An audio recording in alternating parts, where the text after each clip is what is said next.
আজকে সভার সংগ্রামী সভাপতি উপস্থিত বাম গণতান্ত্রিক জোট বিভিন্ন রাজনৈতিক দলের নেতৃবৃন্দ সংগ্রামী ভাইয়া ভাইয়া হায়দ্রাবাদী আপনারা ইতিমধ্যে শুনেছেন আমরা 1971 সালে 25 মার্চ পাকিস্তানি সেনাবাহিনী এদেশের সীমান্ত মানুষের উপর বর্বর হত্যাকাণ্ড চালিয়ে প্রায় 30,000 মানুষকে হত্যা করেছে। এদেশের মুক্তিকামী মানুষ জানে যে হত্যাকাণ্ড ছিল মূলত মুক্তিকামী মানুষের লড়াই সংগ্রামকে দাবিয়ে দেওয়ার জন্য দেশের অর্পিত হয়ে সমস্ত মানুষ উঁচু করে সশস্ত্র যুদ্ধের মধ্যে দিয়ে এই লড়াইয়ে ঝাঁপিয়ে পড়ে। আমরা বাম গণতান্ত্রিক জোট 1971 সালে দেশের মানুষের বুকের শব্দ গণতন্ত্র প্রতিষ্ঠার শব্দ পাকিস্তানের শোষণ নিপীড়নের বিরুদ্ধে একটি শোষণ মুক্ত বৈষম্যহীন সমাজ প্রতিষ্ঠার শব্দের জন্য এই শব্দকে বাস্তবায়নের জন্য সেদিন যারা জীবন দিয়েছেন মুক্তিযুদ্ধে যারা জীবন দিয়েছেন তাদের সকলের স্মৃতির প্রতি গভীর শ্রদ্ধা জানিয়ে আমরা আজকে সারা বাংলাদেশে আমাদের বাম গণতান্ত্রিক জোট আলোক প্রচলন করে তাদের প্রতি শ্রদ্ধা জানাচ্ছে এবং তাদের ত্যাগ এবং অভিভাবক চেতনা উদ্বুদ্ধ হয়ে তাদের সত্য বাস্তবায়নের জন্য লড়াইয়ের অঙ্গীকার ঘোষণা করছে। আগের বক্তব্য বলেছেন 71 সালে শব্দটিকে গণতন্ত্র প্রতিষ্ঠার জন্য শান্তি প্রতিষ্ঠার জন্য শোষণ মুক্ত সমাজ প্রতিষ্ঠার জন্য বুকে উত্তালে রক্ত ঢেলে দিয়েছে এবং 9 মাস যুদ্ধ করে স্বাধীন করেছে। 30 লক্ষ মানুষ 3 লক্ষ মানবের ইজ্জতের বিনিময় 30 লক্ষ মানুষের জীবনের বিনিময় আমরা স্বাধীন করেছি। স্বাধীন বাংলাদেশে এই সত্য বাস্তবায়িত হয়নি। 90 সালে আবার একই শব্দে একটি গণঅভ্যুত্থান সংগঠিত হয়েছে, কিন্তু তখনও এই সত্য বাস্তবায়িত হয়নি। স্বাধীনতার 54 বছর পর 2024 সালে আবার দেশে গণতন্ত্র প্রতিষ্ঠার জন্য এবং বৈষম্যমুক্ত সমাজ প্রতিষ্ঠার জন্য আবার রক্ত দিতে হয়েছে, আবার গণঅভ্যুত্থান করতে হয়েছে।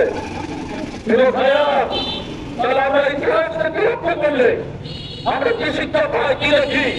সেই 71 শব্দ অবাস্তবায়িত শব্দ বাস্তবায়নের জন্য 90-এর গণঅভ্যুত্থান সংগঠিত হয়েছে।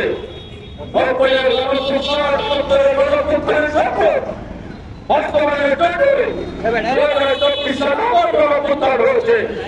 খুব স্বাভাবিকভাবে বলা চলে এই গণঅভ্যুত্থানের শব্দ বাস্তবায়নের শব্দ হচ্ছে আমাদের জাতির জাতীয় চেতনার মূল শব্দ এবং আমাদের মূল অঙ্গীকার।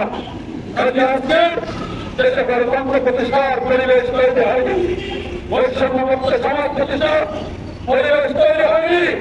আজকে অন্তর্বর্তী সরকারের আচরণের মধ্যে প্রমাণ হয় কারণ আবার তারা শাসন প্রতিষ্ঠা করছে এবং এই অন্তর্বর্তীকালীন সরকার তারা যারা পরামর্শ সংস্থা আজকে যারা প্রচুর করছে তাদের পরামর্শে সরকার সঞ্চালিত হচ্ছে।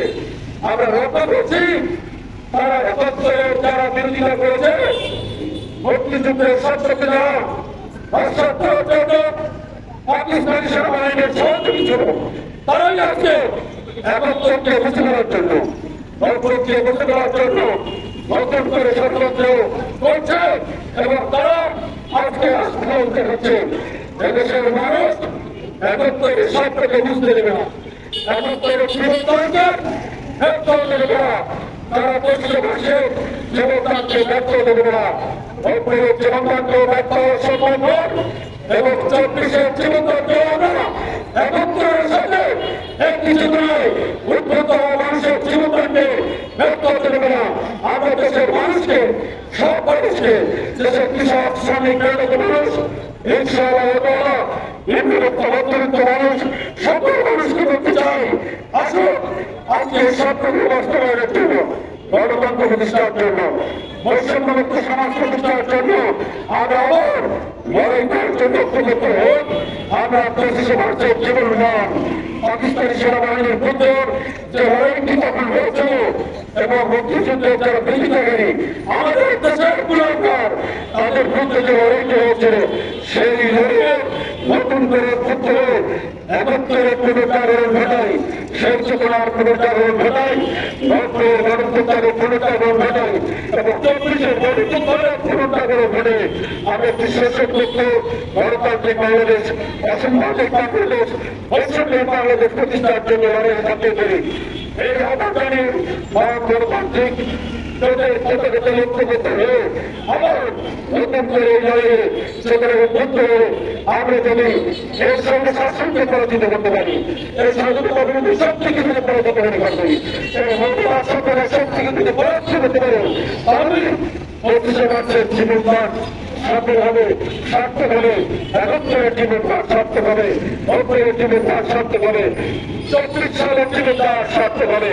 আসুন এই সকলের শব্দকে বাস্তবায়নের জন্য নতুন করে আবার পুনর্জাগরণ ঘটাই, বিপ্লব আবার সফলভাবে বৈষম্যমুক্ত সমাজ প্রতিষ্ঠা হবে।